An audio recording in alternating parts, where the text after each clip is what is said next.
to host this independent dialogue on mobilizing community-led food systems on behalf of the Movement for Community-Led Development. In a recent blog post, Tim Prott, the CEO of the Hunger Project, said this, and I would like to quote. He said, "Smallholder farmers aren't a footnote. They are a lifeblood of a global system. They are a lifeblood of a global food system." End of quote. Now, this quotation is perfectly aligned with IFAD's report, which says that there are about 500 million smallholder farmers globally. These farmers produce about 80% of the food consumed across Asia and sub-Saharan Africa, and they employ more than 2 billion people. We believe that if we are to talk about sustainable food systems, these smallholder farmers are the key. The issue is, how do we strengthen them and the local food systems where they operate? And so that is what we are going to be discussing today. But first, let's do some housekeeping before we go into the details of our discussions. And once again, thank you, all of you, for joining us today. I know, and I'm sure all of us know by now, that Zoom meetings and conferences, they have become our new grounds for collaboration and connection. And so I would like to assume that everyone is familiar with functionalities and etiquette. But I would like to mention just a couple of them. We offer simultaneous interpretation in French and Spanish for today's session. And so please choose the designated interpretation channel. And if you opted for either of these languages in your registration, then you would have received a how-to email with instructions from us. And please let us know in the chat if you did not receive that email and you need any help. We value your voice, but would like to keep out the noise.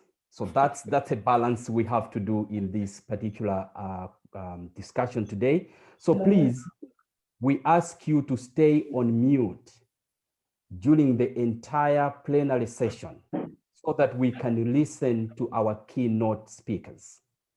So if you have not muted yourself, at this point now, I would like to ask every participant to mute ourselves. If there's something you would like to share during the plenary, please use the chat box. My colleagues will be constantly monitoring the chat box to ensure that your inputs are all included in our discussion. We value the ideas, opinions, and the pieces of reality that each one of you brings to this dialogue today. And this event has been designed to capture each one of these ideas and realities in our breakout sessions. So please do speak up in your discussion groups. And lastly, on the side of housekeeping, I would like to mention that we will be recording the main session with the keynote addresses and the report backs. However, all breakout room discussions will be carried out under Chatham House rules. And this means that we will also not be able to share the breakout recordings. I guess that's enough for the housekeeping. And now that our housekeeping section is out of our way, I want to begin today's meeting with a tradition that is now being adopted by many countries around the world. This tradition is popularly being called land acknowledgement. I recently came across this acknowledgement from the City of Toronto Food Policy event, and I believe it is very apt for our meeting today. And here is how it goes. Today, we begin our coming together with a statement for you to reflect on the unique connections and relationships Indigenous persons and their ancestors have had with this place for thousands of years. This comes from the important understanding that we are all related and connected, including our connections to animate and inanimate beings who sustain us through providing all that we need for life. Food systems include all of the land, air, water, soil, and culturally important plant, animal, and fungi species that have sustained indigenous peoples over thousands of years. In contrast to the industrial, linear food systems we have today, traditional indigenous food systems cultivated, harvested, prepared, and preserved foods within the boundaries that respect the planet. Today, we honor the indigenous community and the work they have done and continue doing for food, planet, and health. That's the end of our land acknowledgement. And so we turn to the structure of our meeting today. So in today's meeting, we are going to talk about indigenous food systems, local food systems, and smallholder farmers, and women farmers, and the role all of them play in mobilizing resilient and sustainable food systems. Our meeting today will be in three parts. First, we will hear from our keynote speakers, three powerful women from three different parts of the world. I'm really, really excited to be with all our three keynote speakers today. We are going to hear about the importance and vision for community-led food systems. Then we will discuss ways to attain this vision. We will do that in our breakout groups. And then finally, after the breakout groups, we will all come together to share our key takeaways and the points that stayed with each one of us coming from the breakaway groups. And in closing, my colleague, Dr. John Conrad, will summarize those major points for us and will also tell us about the next steps in the process. At this point, ladies and gentlemen, I would like us, it's important for us to know, so who is joining us and from which part of the world? And so that we just don't dive, even if we were in a room, physical room, we would have asked each other and say, which part of the world are you coming from? And may I know you more? And so this is the time to do that. And so before we start our dialogue now, I would like to ask Richard to please activate our first poll for this particular conversation. You will see two questions that will pop up on your screen. And please, Richard, may you activate our first poll, please. So you will see two questions that will pop up on your screen. Please select question one, where you are dialing in from. So please answer that, question one. And also, please answer question two, how would you best describe your affiliation? We are going to give that a few seconds. How many of us, by the raising of hands, how many of us are able to see the poll on your screen? Not yet. Okay. I'm very sorry, we have a slight technical difficulty. It appears that the polling system is not working on the Zoom right now. Maybe could we circle back to this in a few minutes?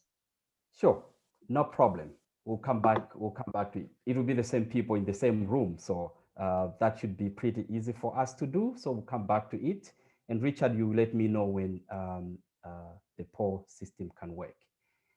At this point, ladies and gentlemen, it is now my pleasure to welcome my young colleague, from Zambia to tell us a little more about the movement that is hosting this dialogue today.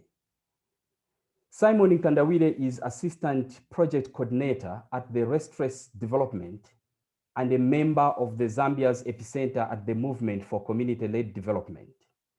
Simon is an icon for meaningful youth development. And so there couldn't be any other better person to speak to us other than this young man. And so at this point, I would like to invite you, Simon, over to you, please. Thank you. Well, thank you so much, Roland. As a young person and a community organizer, I'm grateful for the opportunity to share my thoughts as to why the movement for community-led development is so important. As we are aware that almost every challenge that people face must get solved at the community level. Okay, this is what we want to see. If the teacher or a nurse does not show up for work, or if the water pump is broken, or if there is no grain in storage, are people going to travel to Parliament for solutions? Not at all. This young lady can safely travel no more than 10 kilometers on foot. There must be someone accountable within that distance. And for her to be heard, she must have a strong women's group who will stand with her and who will stand with her. So any development at community level needs to be community-led if people have to be self-reliant at the end. The movement for community-led development was launched in 2015 on the same day that the Sustainable Development Goals were announced in the UN. We realized then, as the world has realized now, that the only way to attain these goals is by ensuring that the communities we are working with are leading their own development agenda. Today, the movement has 1,500 local civil society organizations and 72 NGOs as its members. We want to make sure everyone has a voice in local decision making. Communities must have a fair share of public money.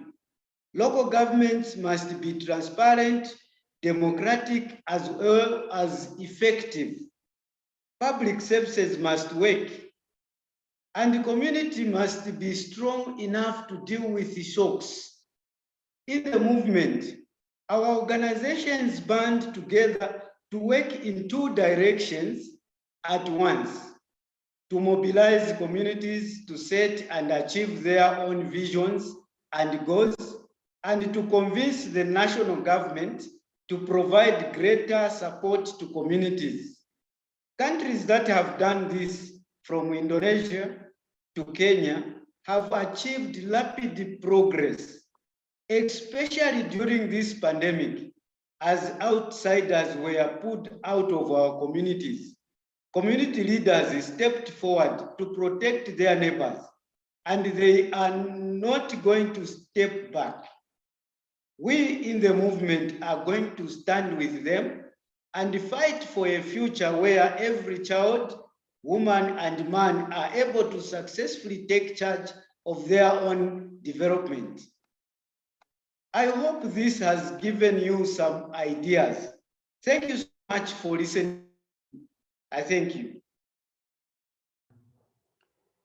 Thank you very much, Simon. I love that statement. Say they are not going to step back. You know, they stepped in, they moved into their rightful place, and so community leadership is not going to step back. Thank you so much for those powerful remarks, Simon. And I hope, yes, and I hope you can agree with me, colleagues, that Simon is really an icon for community-led development at community level, as well as a representative of youth leadership. And so thank you for that wonderful overview of our collaborative effort to #shift the power in international development. This pandemic, ladies and gentlemen, has shown us that our current food systems, which are not only increasingly centralized, but are also a catastrophe for our environment, are absolutely non-resilient to shocks. So as my colleague, John Conrad, most of the times says, and recently asked in his paper, he asked a question, he said, if one giant global market feeding everyone isn't the right paradigm, then what is? We believe that the answer is community-led food systems, where communities have the power to address their own nutrition and food security needs. And so at this point, I am now going to invite our esteemed keynote speakers, to share with us why community-led food systems are important and how they can transform our world. We have these three powerful keynote speakers, but first I will start to introduce to you Dr. Jemima Njuki. Dr. Jemima Njuki has more than 20 years of experience in the agriculture sector in Africa and Asia, working on gender equality and empowerment of women. She is currently IFPRI's Director for Africa. She has also published extensively in gender and agriculture journals. Her current research focuses on how to make food systems more equitable and gender transformative. Dr. Njuki currently leads the Gender Equality and Women's Empowerment Lever for the Food Systems Summit and is one of the 60 named champions for food systems. What a pleasure to have such a distinguished female leader in our midst today. And over to you, Dr. Jemima. Thank you. Thank you so much, Roland, for that introduction, and thanks for having me here today. I'm very excited to be here, actually, because the last couple of months I have been attending a lot of food systems dialogues as somebody who's leading the work on gender equality and women's empowerment.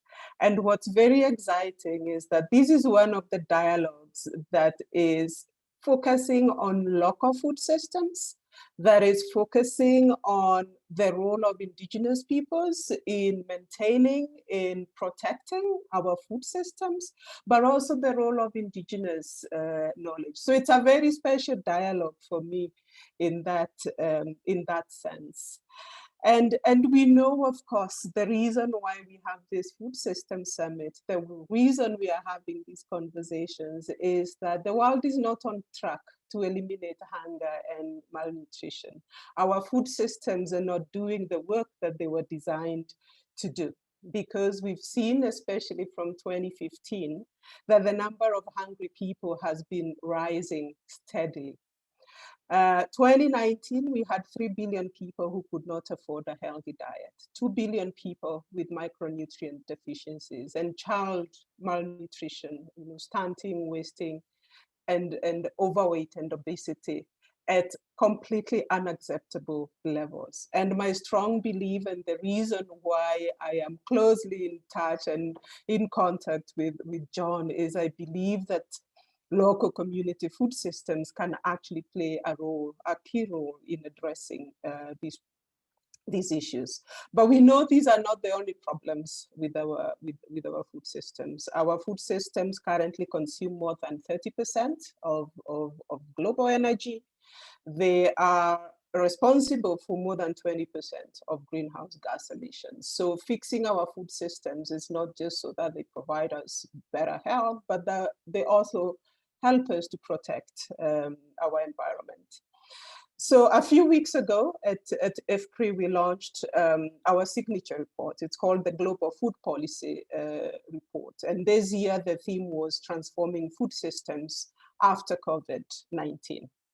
And so I want to talk about two key important findings from this report that really have demonstrated to us, not that we didn't know before, the role and the value of community-led food systems and local-led development. But also the importance of gender equality in food systems and the role that women continually play in this food system. So the first issue on the role of local food systems, what we saw is the pandemic disrupted a lot in our food system. In addition to the impact on health, the sicknesses, the deaths, the collapse of health systems, food supply chains were disrupted, mainly through either government-imposed lockdowns and restrictions. It affected food labor supply, it affected the movement of input, it affected logistics, how food could move from place to place, consumer demand for food shifted. But what was very interesting is that these impacts differed by the degree of integration and the modernization of food supply chain. It wasn't the same for every supply chain. And this was the interesting part, that the traditional and local supply chains suffered.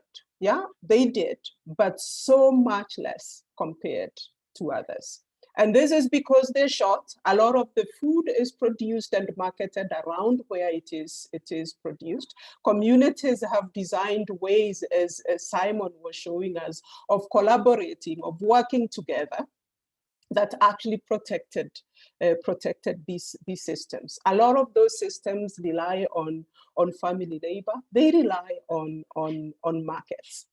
But the other thing also was that these are also the supply chains that face infrastructure problems, lack of investments by governments in terms of, for example, having local storage facilities where people can actually store their food, well-developed markets with sanitation, with provisions that actually allow women and local people to actually use these markets in an efficient way.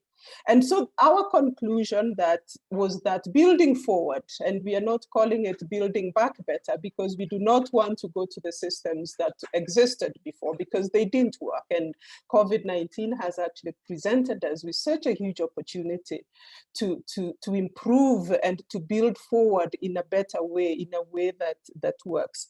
But we have to invest in these local food supply chains, as they have shown much more resilience in the face of shocks. And I believe they will continue to do so. But the fact that they have shown resilience doesn't mean that they do not need investments. Even as Simon says, even as the nurse does not turn up and we need the local community to step in, we also need the government providing that education that ensures that nurse is available to serve the community. So we constantly need to have to make these investments that allow local food systems to actually thrive. The second thing I want to speak to is the impact of COVID on women and the role that women have played in the recovery. So women and children were especially vulnerable to the impacts of the pandemic, and health measures affected men and women differently, especially in our region, in rural areas. And I'll just say a couple of examples. The requirements for sanitation, given that women bear the biggest burden of collecting water and for water provision in households. Income shocks had gendered impacts. Many women in food systems lost their jobs because you often find them in very informal parts of the food system. The impact on women's empowerment and children's schooling, we still are looking to see what the long-term impact of that is going to be, because as children went home to learn, women had additional care burdens that affected whether they could continue with their economic activities or not. Children were hit. As a result of the pandemic, 6.7 more children have wasting compared to the numbers we had pre-COVID-19. and mortality has increased as well. So I serve as the custodian, as Roland said, of gender equality and women's empowerment. And part of my role and that of the team that I lead is to ensure that as we transform food systems, we transform them in ways that are just and in ways that are equitable. So not just sustainability, not that just that they deliver healthy foods, that's important, but they also have to be just and equitable. And there are several reasons why this is important. First, Roland, I have a lot of noise because a gardener has decided this is a very good time to start cutting grass. So if you just give me 1 minute, 30 seconds. Yes, please. That's the fun of our working from home.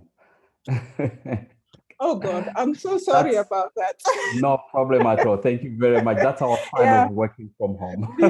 Neat grass is good, but wrong timing. Sorry about that. Yes, go ahead. So as I was saying, as part of my role with as the custodian for gender equality and women's empowerment, we are working to make sure that the conversations, the actions that are being proposed lead to sustainable and food systems that deliver healthy diet, but that also work for everybody. And there are several things that this is so important to me and to a lot of people who are trying to do this. First, because we know there is such a strong interconnection between gender equality and food systems, food security and nutrition. The countries with the highest gender inequalities also tend to be the hungriest. So there's a strong connection with this, and we have to work on those multiple objectives at the same time. The second one is the critical role that women play in the food systems. You know, they are producers, yeah? They're providing more than 50% of the labor. They are processors. They are transforming our foods in ways that we could never have imagined before. They are in the forestry sector. They are in the fisheries sector. They are traders in our local market. They are consumers making important consumer decisions. But they are also scientists, helping us to find the best ways and the best technologies and innovations to support food systems. But in a lot of times, they're doing this facing a lot of barriers: access to resources, lack of land rights, social norms and institutional barriers. And we have to be so intentional about addressing these barriers if women are actually to benefit, if food systems are going to work for them. So we are, the third one, I would say, because we really are prioritizing this, is women's leadership. Yeah. So what we see is a lot of representation of women in production, in processing, in trading. But the more you move up the value chain, you stop seeing women. As scientists in Africa, only 1 in 4 scientists are women of our agricultural researchers. So we want to see women's voices and leadership across the whole food systems, and to make sure that their voices are being heard as part of the processes. And dialogues like the one we are having today is also important in terms of highlighting this local leadership and women's voices and leadership. So we are prioritizing 4 key areas: women's voice and leadership in food systems. We want to make sure that systems and institutions are gender transformative, that they are designed in ways that deliver resources and services that are suited to the needs and priorities of women. So for many years, we have tried to fix women. We have trained them to do farming that they have always farmed. They have been custodians of farming knowledge. We need to start fixing the systems in which the women work now. And that's a very big push within this UN Food Systems Summit. But we also know they're facing social norms and structural inequalities that we also need to address, so that they have the access and control over the resources that allow them and enable them to not struggle in food systems, but to actually thrive and get have decent jobs that provide them with dignity as they do the work they do, whether with local communities, as producers, as processors, as consumers, and as local leaders. So my call today is really to think about those two things as inseparable, that as we build and strengthen local food systems, that we are also thinking about how do we improve gender equality and the empowerment of women within those systems. I'll stop there, Roland, back to you. Thank you very much, Doc, for that powerful, inspirational keynote. And we will now turn to our second keynote speaker, Dr. Milner. Dr. Milner of the Indigenous Mosquito community of Waspan is a teacher and physician working for over 2 decades to advance the rights of Indigenous women and knowledge on Indigenous people and the impacts of climate change. She's serving as FAO, she served as FAO Special Ambassador for the International Year of Family Farming, advisor to the President of the UN World Conference on Indigenous People, and on boards of the Global Fund for Women, Permanent UN Forum on Indigenous Issues, the Association for Women's Rights in Development, and the Hunger Project. She is currently the chairperson of the Center for Autonomy and Development of Indigenous People and vice president of the board of Latin America and Caribbean Indigenous People Development Fund. As a member of the advisory group for the Food System Summit, Dr. Kane is facilitating the participation of Indigenous people in the summit. And so it is a great pleasure for us to have you, Dr. Milner, in this conversation today. Over to you. Thank you, dear Roland. Naksa, Al Sutra Lamkula Tara Maikisna. I greet you from the land of my people, the Mosquito indigenous peoples from Nicaragua. And I would like to begin this conversation reminding us that the summit, the Food System Summit, is searching for a global consensus to achieve more inclusive, healthier, more sustainable and equitable food system that will also safeguard the health of our planet. This is indeed a very tall order, as our current food system, which have brought prosperity to some, have been achieved at a devastating cost to the ecosystem that provide human communities from soil, water, and clean air. But also it's important to remember the time, the moment in which we are preparing for this summit. COVID-19, hunger in different countries, inequality, but it's also a time of opportunities, and we must take advantage of it. We see that in addition to the damage already done to nature by humanity, we see the devastating caused by the impact of climate change. And all of this have increased by the impact of COVID-19. So given that the world is in an extreme risk, it is urgent to find new measures of success to avoid a catastrophic failure.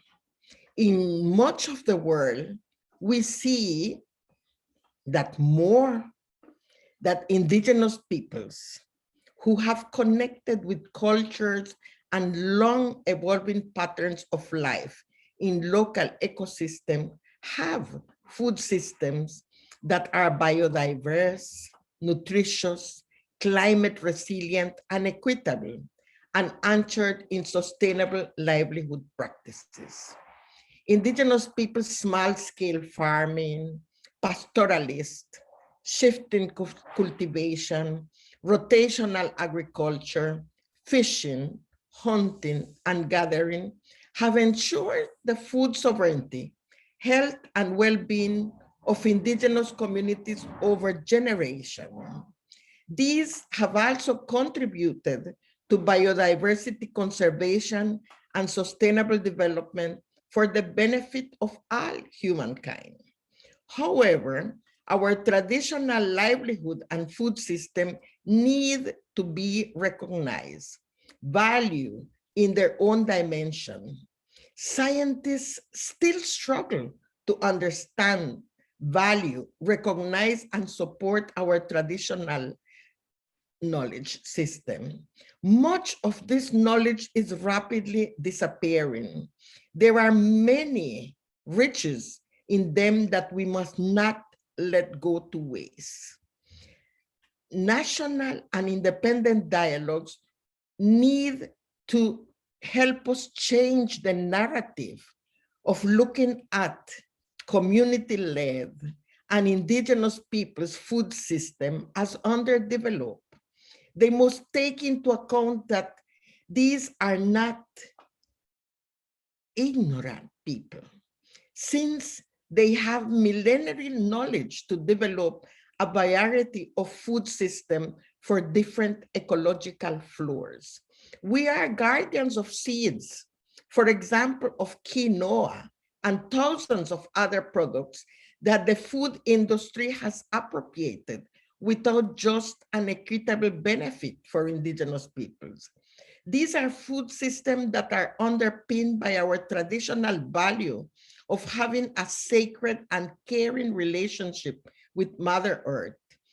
It is this sacred relationship with nature that led indigenous communities around the world to evolve to consequent values of consensus building, gender equity, and sharing of collective territory. These are values that we all desperately need for developing a more caring and equitable post-pandemic world. Indigenous food system can help the summit to build resilience against biodiversity loss, climate change impact, and environmental degradation. However, we must also take into account that in parallel, our cultures are being decimated by the same food industry with junk food. Our languages tend to lose important words of cosmogonic content, which lead to a loss of cultural values and knowledge. And this has other implications, such as the right of collective knowledge. So I would like to remind ourselves what are the proactive recommendations that we really need to promote for game changing in food system.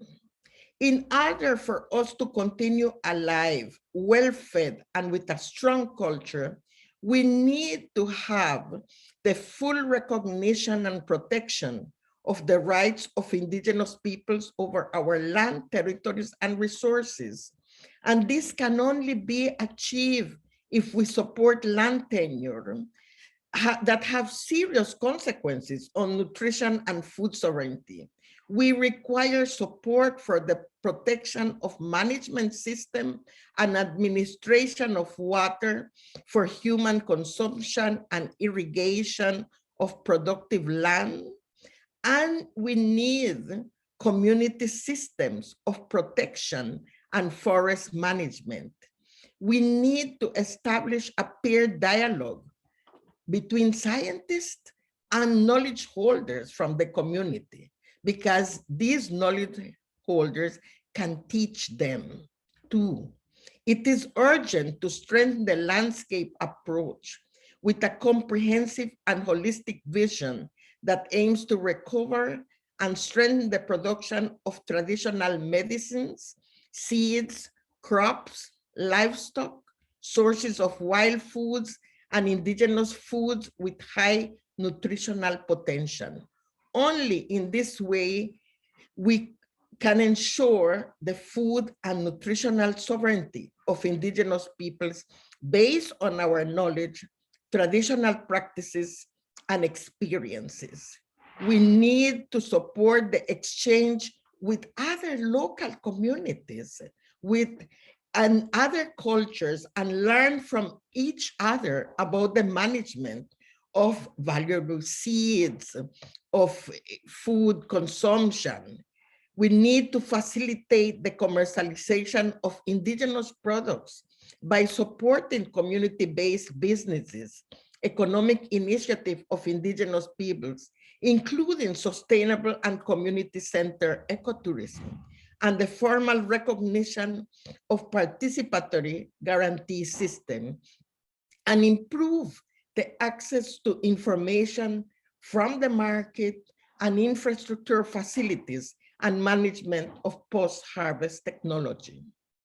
Against the backdrop of the pandemic and global economic downturn, indigenous peoples are finding ways to cope by turning to our traditional means of sustenance, survival, and well-being. We have documented hundreds of these experiences during COVID-19. We are relying on time-tested indigenous knowledge and revitalizing traditional practices that have guided us through critical and disastrous situations caused by extractive projects and conservation leading to land dispossession, climate change, and COVID-19 pandemic. There is enough evidence that indigenous knowledge systems and values are key to resilient survival that other societies and government can derive lessons from. And that is what we are bringing to this conversation.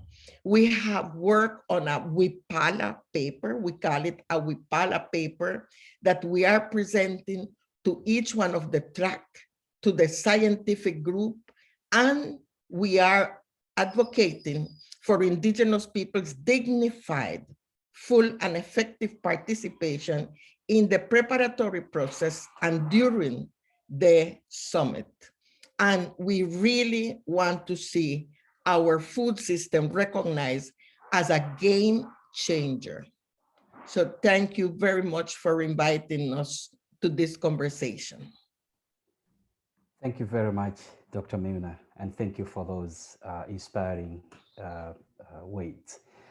At this point, we're going to turn to our third keynote speaker, and this is none other than Professor Madura. Professor Madura is a professor and head of economics of the Economics Analysis Unit, India Statistical Institute in Bangalore, and chairperson of the MS Swaminathan Research Foundation. She has a doctorate in economics from the University of Oxford and has worked on issues of food security, agriculture, and rural development for over 25 years. Her recent publications based on intensive field work include the books, How Do Small Farmers Fare? Evidence from the village studies in India and women and work in rural India. She was a member of the Government of India's high-level panel on long-term food security, and she was on a two-year term member. She was a two-year term member of the Board of Governors of the International Potato Center. That was in 2002 to 2008, and also served on the Committee of Development Policy of the United Nations between 2013 and 2015. She was a contributing author of the high-level panel of experts report on multi-stakeholder partnerships to finance and improve food security and nutrition in the framework of the 2030, and is currently working on issues of microfinance and agrarian inequalities. Professor, welcome, and over to you. Thank you very much, Roland, and also to the Hunger Project team for organizing this event. I'm going to share a few photographs in a few minutes. But before that, let me start by saying that I think I'm coming in after two excellent speakers who have set the stage. I want to talk a little bit about enhancing livelihoods. And the starting point, I think, is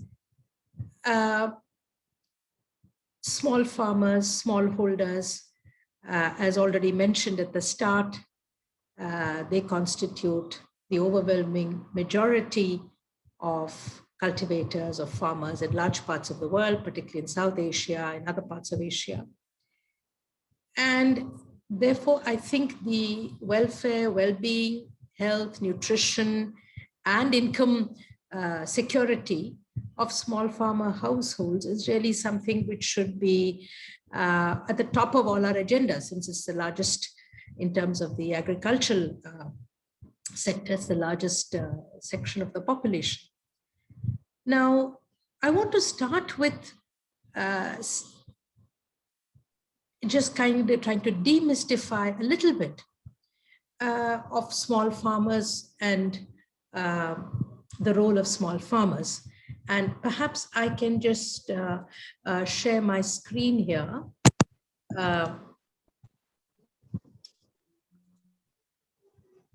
We tend to, I think, romanticize small farmers.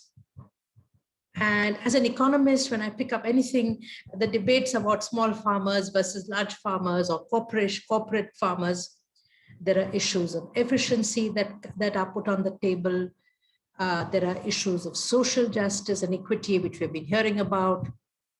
Small farmers as a route to food security and food sovereignty, the social solidarity, which we've just heard about, very important part of our lives, really. And last but not least, ecological sustainability, resilience to climate change, and so on.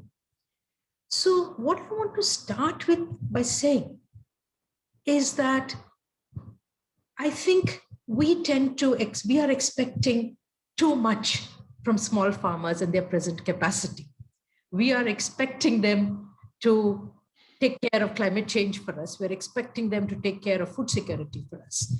And it was, trying to explore these questions that led me and many of my colleagues, particularly young colleagues and research students, to work on this book, which has just been mentioned, How Do Small Farmers Fare?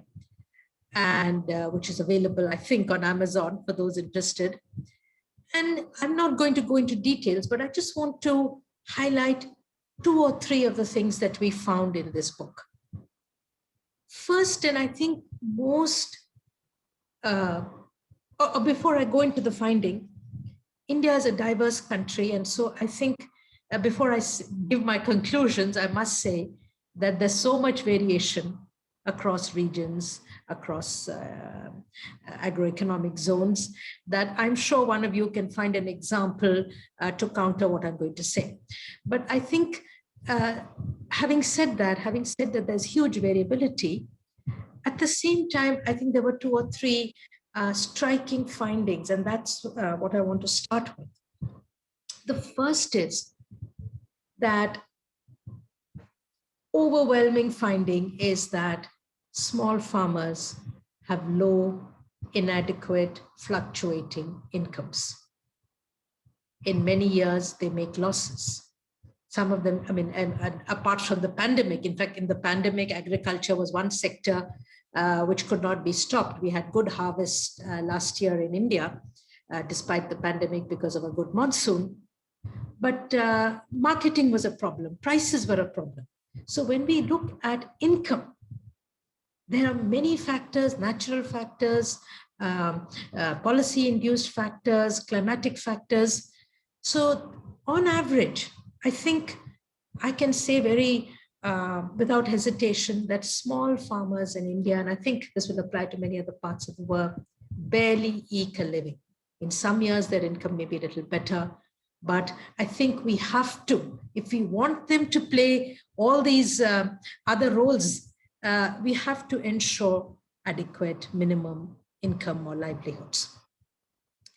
The second related point is that why are these incomes low? Or in particular, not just in absolute terms, but why are they very clearly lower than the incomes of large farmers? And the answer we find, again, is not very difficult to understand.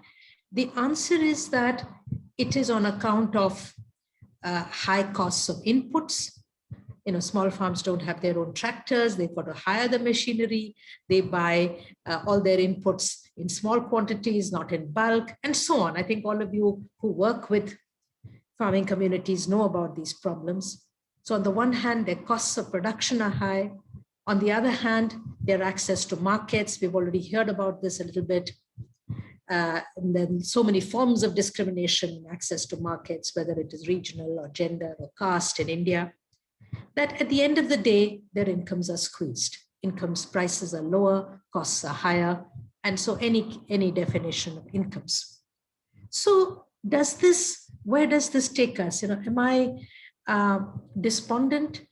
On the one hand, when you see the conditions of small farmers in India, we went to more than 25 villages, it's very disheartening. But I think what I would like to talk about in the next couple of minutes is there are solutions. And I want to give you some examples of collective action that has been facilitated by the MS Swaminathan Research Foundation in Chennai. Some of you may have heard of it. I hope you will look up the website, mssrf.org. And what the two examples, and this is there, the references are there in the kit as well, I think, is one is of an experiment on plant clinics. In fact, for more than 15, 20 years, the MSSRF has been using a variety of modern tools. I heard the previous speaker talk about technology. The latest in information communication technology, ICT tools, which can be accessed by people, whatever their location, however remote, whether literate or not literate, starting from loudspeakers in the old days to phone SMSs, to now to tablets and agricultural advisories through internet, through phones, etc.